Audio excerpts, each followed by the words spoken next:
मनाविरुद्ध लग्न भाग 4. नव्हते, पण तो तिचा मित्र होता. त्याला आधार देणे तिला यावेळेस जास्त गरजेचे वाटले. I am sorry. साई तिच्यापासून बाजूला होत बोलला. आता पुढे. रुची म्हणाली, इट्स ओके साई, आपण फ्रेंड्स आहोत आणि नेहमी राहू, ओके. साई म्हणाला, या ऑफकोर्स. पण रुची, मला तरी कळू दे, तुझा तो लकी मॅन कोण आहे? लग्नाला तर तू बोलावले नाही, पण आता मला त्याला पाहायची जबरदस्त उत्सुकता आहे. आय नो, तो चांगलाच असेल, पण काय करतो? हे वेट, मी गेस करतो. तो एखाद्या मोठ्या गव्हर्नमेंट जॉबवर असेल नक्कीच. नाहीतर एखादा बिझनेसमॅन असेल. बिझनेसमॅन नसला तरी तो एखाद्या चांगल्या कंपनीत मोठ्या पोस्टवर काम करत असेल. हो ना? तुझ्यासारख्या मुलीला असा तसा मुलगा थोडीच मिळणार आहे. त्यावर रुचिताला काय बोलावं ते कळत नाही. हे लग्न कसे झाले हे त्याला सांगायचे नव्हते. ती बोलतच होती की तेवढ्यात विक्रम तिथे येतो. निघायचं? विक्रम रुचीकडे पाहून बोलला. खूप वेळ त्याने स्वतःला रोखून ठेवलं होतं की त्यांच्यामध्ये नको जायला, पण तरीही स्वतःला लाख बजावूनही तो त्याच्या मनाला आवर घालू शकला नाही. व शेवटी ते दोघे बोलत होते तिथे गेलाच. साईने त्याच्याकडे पाहिलं. एकदम सिंपल शर्टिंग केलेला शर्ट, त्याखाली ब्लॅक पॅन्ट, सोबत सुपर होंडा गाडी, जी कदाचित सेकंड हँड असावी. त्या गाडीवर नुकतंच खरेदी केलेले सामान ठेवलं होतं. तो दिसायला तसा फार देखणा नसला तरी 4 चौघात उठून दिसेल एवढा तरी नक्की होता. पण त्याचे राहणीमान साधे होते. घरच्या जबाबदारीमुळे त्याला स्वतःसाठी विशेष काही करावे किंवा बाकी समवयीन तरुण मुलांसारखी स्टाईल मारावी असे कधी वाटलेच नाही. आणि वाटले असते तरी स्वतःसाठी विनाकारण खर्च करण्यापेक्षा सौम्य किंवा प्रियासाठी ते खर्च करावे असे त्याला वाटत होते. रुची, हे तुझे मिस्टर आहेत? साई त्याला खालून वर पाहत बोलला. हो. रुची अडकतच बोलली. साई म्हणाला, ओ हाय मिस्टर. विक्रम? विक्रम पाटील. विक्रम बोलला. त्याला तो मुळीच आवडला नव्हता. साई म्हणाला, ओ विक्रम पाटील, छान नाव आहे.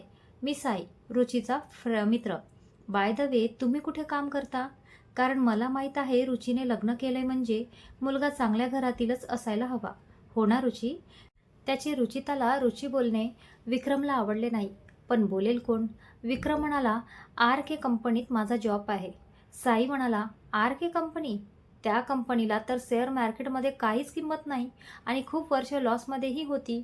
तुम्ही तिथे काम करता?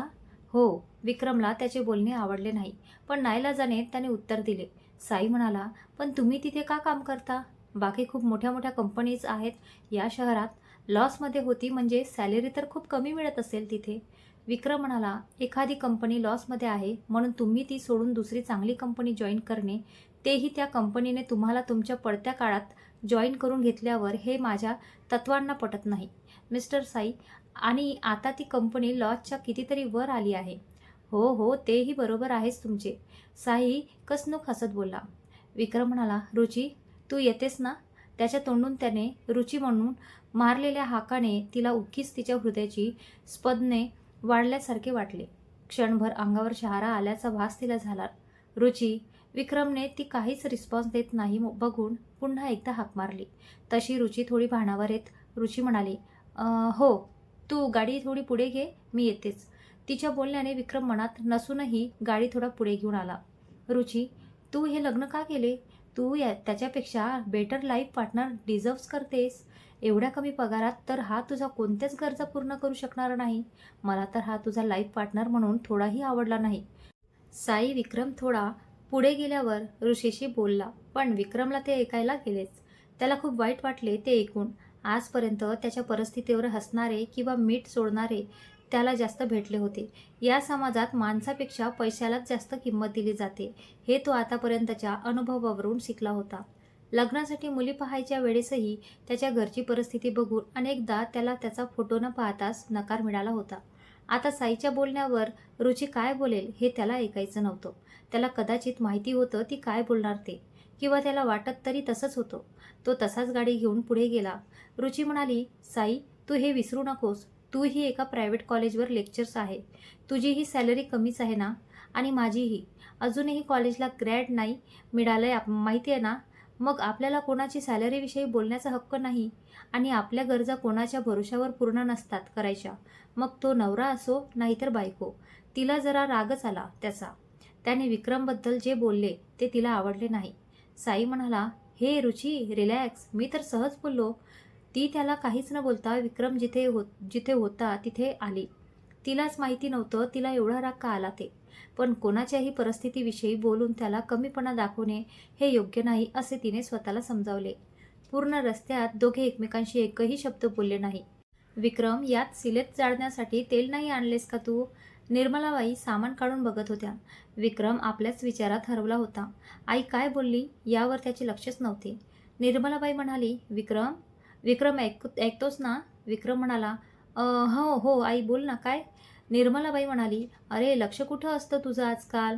सिलेट जाळण्यासाठी तेल का नाही आणलंस? विक्रम म्हणाला, आई ते तिथे घेता येते, सर्व व्यवस्था आहे तिथे.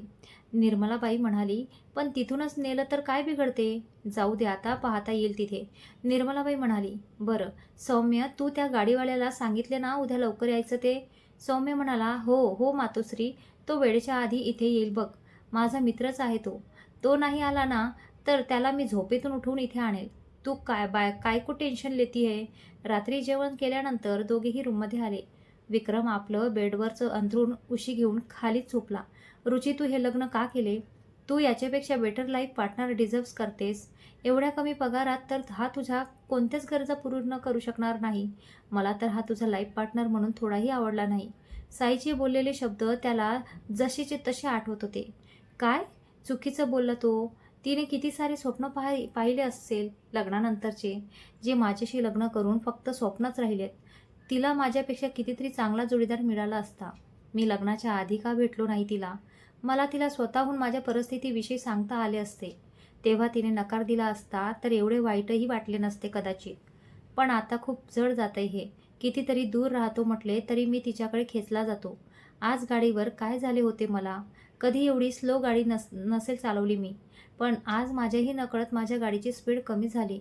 कदाचित ती सोबत होती म्हणून. नाही नाही, मला तिच्यापासून दूरच राहायला हवे. ती खरंच माझ्यापेक्षा चांगला जोडीदार डिझर्व करते आणि तिलाही माझ्यापेक्षा श्रीमंत जोडीदार हवाय.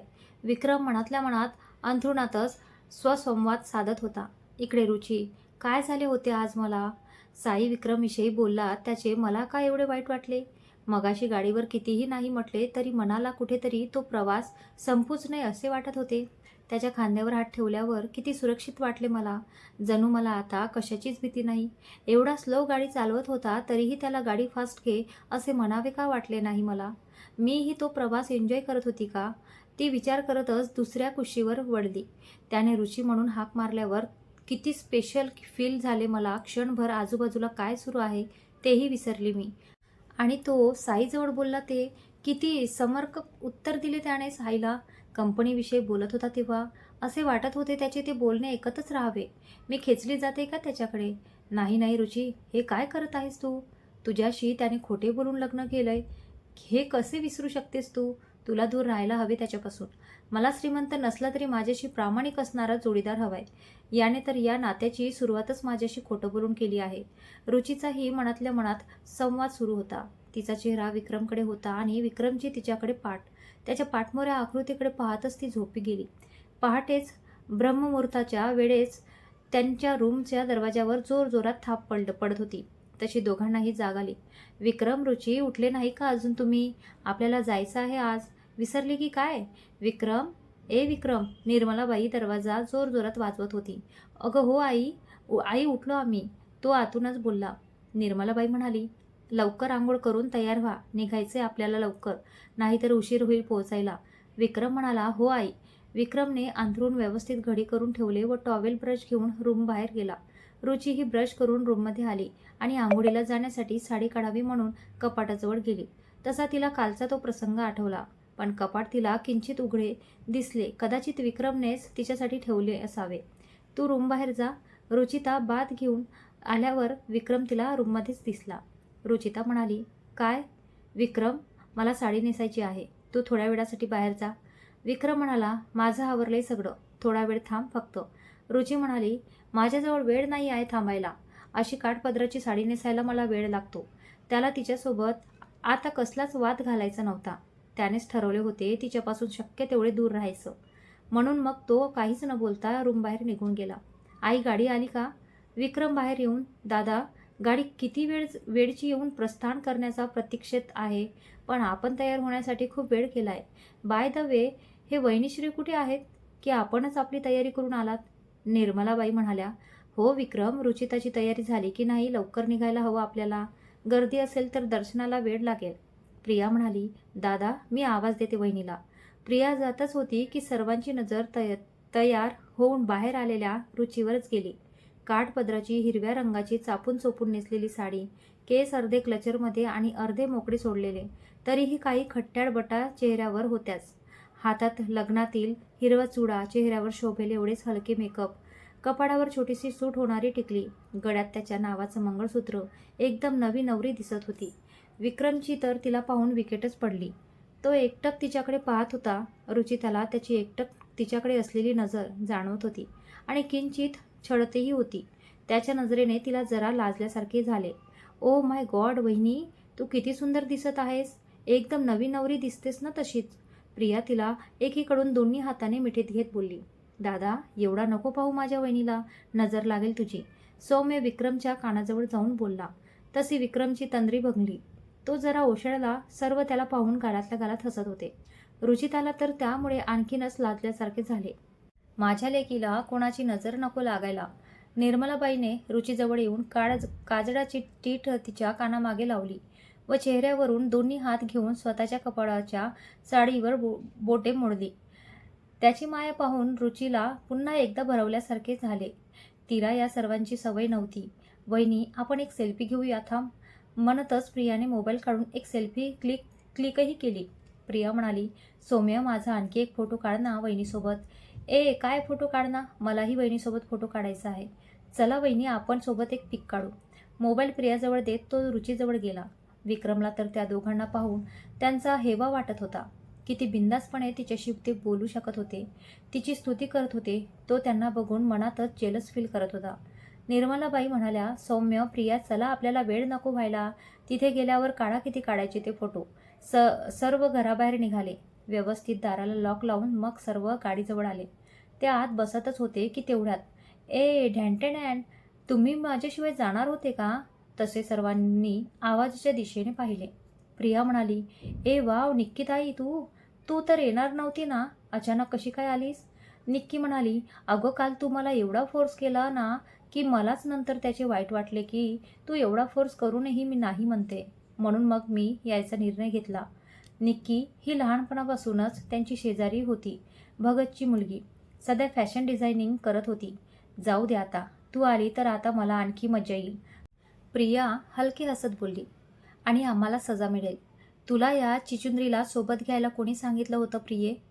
तुला माहीत आहे ना ही दादाला लाईक करते ते? सौम्य प्रियाच्या कानात बोलला. प्रिया म्हणाली. मी तिला एकच वेळ म्हटलं फक्त. मला तिने सांगितलं होतं म्हणून. मला काय माहिती ही खरंच चिटकणीसारखी येऊन बसेल ते. सौम्य म्हणाला.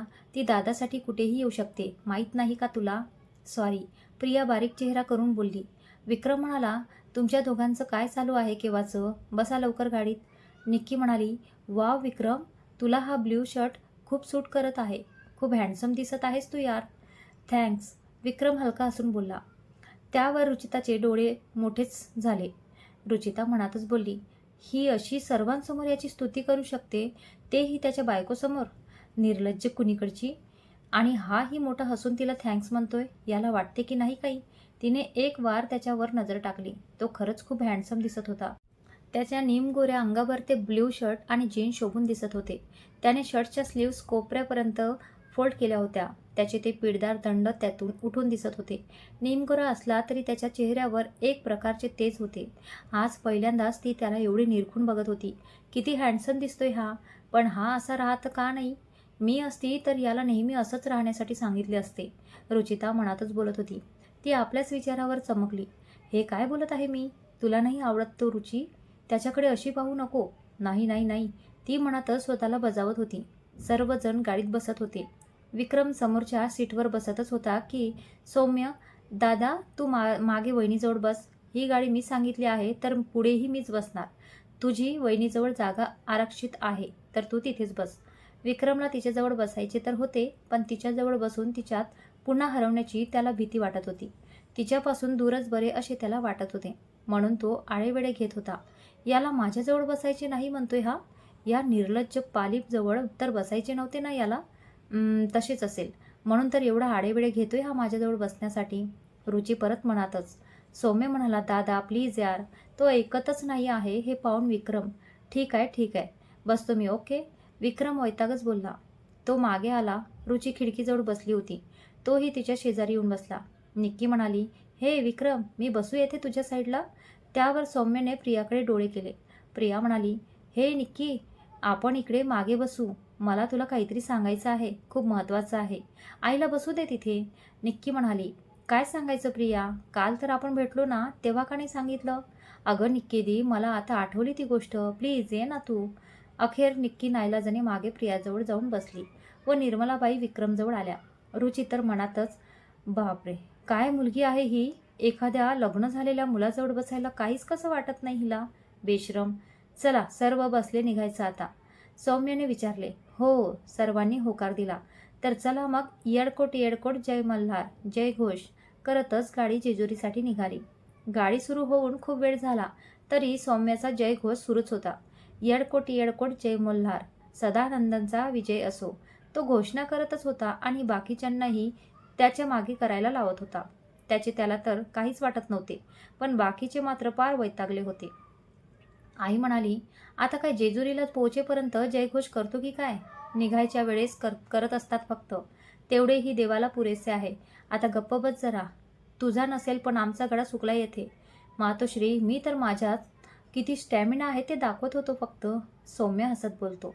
आई म्हणाली, काही दाखवायची गरज नाही आहे. तुझा कॉलेजचा अभ्यासातला स्टॅमिना दाखव आधी. मातोश्री, तू का असा आनंदाच्या क्षणाला अभ्यासाचं नाव काढून माझ्या हसऱ्या चेहऱ्यावर दुःखाची गडद छाया पसरवतेस? 2 दिवसाने परत जातोय तेव्हा वाटेल तेवढं सांग. पण आता अभ्यासाविषयी काहीही बोललीस तर मी तुला जेजुरीहून परत घेऊनच येणार नाही बघ. सौम्य हसत बोलतो. आई म्हणाली, मेल्या, तू मला काय घेऊन येशील नाही? तू जर यावेळेस चांगले मार्क्स घेऊन आला नाही तर मीच तुझं शिक्षण बंद करून माझ्या मेसमध्ये तुला स्वयंपाकी म्हणून ठेवेल बघ. मातोश्री, तू तुझ्या फुलासारख्या नाजूक मुलाला चुलीच्या धुपाटात भाजीपोळी करायला ठेवणार? हे भगवान, ये सुनने से पहले मेरे कान के पर्दे जल क्यों नहीं गए? सौम्य कानावर हात ठेवत बोलला. प्रिया म्हणाली, अरे, कानाचे पडदे जळत नाही, फाटत असतात. सौम्य म्हणाला, पण माझ्या कानाचे पडदे खूप मजबूत आहे बालिके, म्हणून त्यांना जडावं लागेल, ते फाटणार नाहीत. सौम्य, दर्शनाला जायच्या वेळेला काही काय अभद्र बोलतो. तू फटके दिल्याशिवाय काही सुधारणार नाही. मला पोहोचू दे तिथे फक्त, मग बघ तुझी चांगली खबर घेते मी. निर्मलाबाई चिडतच बोलल्या. अशी सौम्य आणि निर्मलाबाईची तू मेमे चालत गाडी पुढे जात होती. बाकी सर्व त्यांचा संवाद ऐकून एन्जॉय करत हसत होते. अशीच हसताना रुचिता आणि विक्रमची नजरानजर झाली. रुचीला तो तिच्याजवळ बसताना किती आडेवेडे घेत होता हे आठवले. तिने विक्रमवर एक रागाचा कटाक्ष टाकला व पुन्हा पुढे पाहू लागली. आता हिला काय झाले? आता तर मी काहीच बोललो नाही. असे रागाने का पाहिले हिने माझ्याकडे? हिला मी इथं तिच्याजवळ बसलो याचा राग तर नाही आलाय ना? विक्रम आपलेच तर्क लावत होता. निक्की म्हणाली, प्रियू, तू काय सांगणार होतीस मला? प्रिया म्हणाली, मी कधी सांगणार होती? निक्की म्हणाली, अगं मगाशी गाडीत बसताना बोलली ना तू, तुला मला काहीतरी महत्त्वाचं सांगायचं ते, म्हणून मी इथे बसले ना. प्रिया हसतच म्हणाली, अय्या, ते तर मी काय सांगणार होती ते मलाच माहीत नाही. तुला काय सांगू? काय? प्रिया म्हणाली, अगं म्हणजे मी विसरली. या सौम्यनी आईच्या बोलण्यात काय सांगत होती ते आता आठवल्यावर सांगेल नक्की. काय प्रिया तू पण? निक्की बारीक तोंड करून बोलली. गाडी पुढे जाऊ लागली तसे एक एक जण झोपेच्या अधीन होत होते. कारण एक तर सर्व खूप लवकर उठले होते आणि दुसरे म्हणजे पोचण्यास खूप वेळ लागणार होता. गाडी आपल्या वेगाने मार्गक्रम करत होती. गाडीत सौम्याने गाणे लावून दिले होते व तोही हलका झोपी गेला. त्या गाण्यांनी आणि बाहेर येथील आज शिरणाऱ्या वाऱ्याने सर्व निद्रावस्थेत तो शांत प्रवास अनुभवत होते. अचानक विशालच्या चेहऱ्यावर हलके काहीतरी टोचत आणि उडत असल्याचे त्याला जाणवले. त्यामुळे त्याला जाग आली. त्याने किंचित डोळे उघडून पाहिले तर रुचीने लावलेल्या क्लचरमधून अर्धे जास्त केस निसटून ते हवेत हलकावेत खात त्याच्या चेहऱ्यावर मदमस्त उडत होते. त्या मनमौजी उडणाऱ्या केसांमुळे त्याच्या चेहऱ्यावर हलक्या गुदगुल्या जाणवत होत्या, पण तरीही ते ऐकलीत तरंगत उडणारे, त्याच्या चेहऱ्याला स्पर्शून अंतर्मनाला मोहून टाकणारे तिचे ते रेशमी मुलायम केस त्याला हवेहवेसे वाटत होते. जणू ते केस त्याच्या हृदयाच्या संगीतावर त्याचे मनमोहक नृत्य करत होते. त्याची नजर तिच्या चेहऱ्यावर गेली. ती आपल्या नयनरम्य पापण्यांचे पांघरून डोळ्यांवर घेऊन निद्राधीन झाली होती. तिच्या त्या मऊ मुलायम गोऱ्या गालांवर ब्लशरची किंचित गुलाबी छटा अजूनही टवटवीत होती. त्यामुळे तिचे आधीच आकर्षक असणारे गाल अधिकच आकर्षक वाटत होते. तिच्या त्या पाकडी समान नरम ओलसर ओठांवर काही खट्टाळ मऊ केस आरूढ झाले होते, जे बाहेरून आत शिरणाऱ्या निर्भीड वाऱ्यानेही ओठांपासून विलग व्हायला तयार नव्हते. त्याला त्या केसांचाही हेवा वाटत होता. किती अलगदपणे ते तिला स्पर्श करू शकत होते. तो हरवला होता तिच्यात. तिचे उडणारे रेशमी केस, ते गुलाबी आकर्षक गाल आणि तिचे ते गुलाबाच्या पाकळी समान ओठ त्याला आकर्षित करत होते. तिच्या त्या मनमोहक रूपाने तो घायाळ झाला होता. तिच्याजवळ बसल्याने तिचा स्पर्श त्याच्या शरीराला होत होता. तिच्या हलक्या स्पर्शानेही तो शहारत होता. तिला पाहत मनातच तो कवितेच्या 4 ओळी पुटपुटला. तोच गाडीला स्पीड ब्रेकरमुळे ब्रेक लागल्याने थोडा झटका बसला व तो त्याच्या हरवलेल्या बेधुंद विचारातून बाहेर आला. त्याला तिचे बोललेले शब्द आठवले. तुला मी आधीच सांगितले, तुझ्या माझ्यावर काहीच हक्क नाहीये. पुन्हा मला हात लावण्याचा प्रयत्न जरी केला ना, तर त्याचे परिणाम खूप वाईट होतील, एवढं लक्षात ठेव. ते शब्द आठवताच गालावर एक जोराची चपराक बसावी व एका रमणीय स्वप्नात खडबडून जाग यावी असे त्याला झाले. तो अजूनही तिच्याकडे पाहत होता. त्याला तिला पाहायचे नव्हते, पण लाख प्रयत्न करूनही तो स्वतःला तिला पाहण्यापासून रोखू शकत नव्हता. जणू बुद्धी जे हृदयाला पटवू पाहत होती, ते हृदयाला पटवून द्यायचेच नव्हते. तिच्या हळूवार उडणाऱ्या केसांत तो गुंतला होता. गाडीत गाणे सुरू होते. झटक्यामुळे तिचा चेहरा थोड्या त्याच्याकडे वळला होता. आता तिचा चेहरा अगदी त्याच्या चेहऱ्याजवळ होता, पण जवळ असूनही ती खूप दूर असल्याची जाणीव त्याला होत होती. तो तिच्या हक्काचा सोबती असूनही तिच्यासाठी मात्र तो कोणीच नव्हता. तिच्या हृदयात त्याच्यासाठी कोणतेच स्थान नव्हते. ती त्याची असूनही त्याची नव्हती. अजूनही केसांच्या लांब बटा तिच्या चेहऱ्यासोबत त्याच्याही चेहऱ्याला हळूवार स्पर्श करून जात होत्या. त्याला ते तिला बघायला गेला होता तो दिवस आठवला. तेव्हा तिच्या बोलक्या डोळ्यांत, तिच्या मधुर वाणीत तो हरवला होता. तिच्या त्या निरागस बोलण्यामुळेच तर पहिल्याच नजरेत त्याला हृदयाला प्रेमाची चाहूल मिळाली होती. पण तिला तो नको होता. तिला त्याच्या भावना कधीच जाणवल्याच नव्हत्या. तिला डिवोर्स हवा होता. तिला वेगळे व्हायचे होते त्याच्यापासून, नेहमीसाठी. ती त्याच्या एवढ्या जवळ असूनही त्याच्यापासून मिलो दूर होती. ती त्याच्यासोबत असूनही त्याची नव्हती. तिच्या उडणाऱ्या केसांच्या बटांसोबत तो तिचा निरागस चेहराही निहाळत होता. लग्न ठरल्यानंतर त्याचे आयुष्य तो तिच्यासोबत जोडणार होता, म्हणून त्याची परिस्थितीच नव्हे तर त्याचे भविष्यातील यशाची पायरी शोधणारे स्वप्नही तो तिच्याजवळ मांडणार होता. तिच्या अनपेक्षित होकाराने त्याच्या स्वप्नांची दिशा आणखीनच स्पष्ट केली होती. त्या स्वप्नांचे मनोरे तो तिच्यासोबत बांधायचे व अस्तित्वात उतरवण्याचे स्वप्न पाहत होता. त्याला तिच्यासोबत बोलायचे होते. तिला खूप काही सांगायचे होते.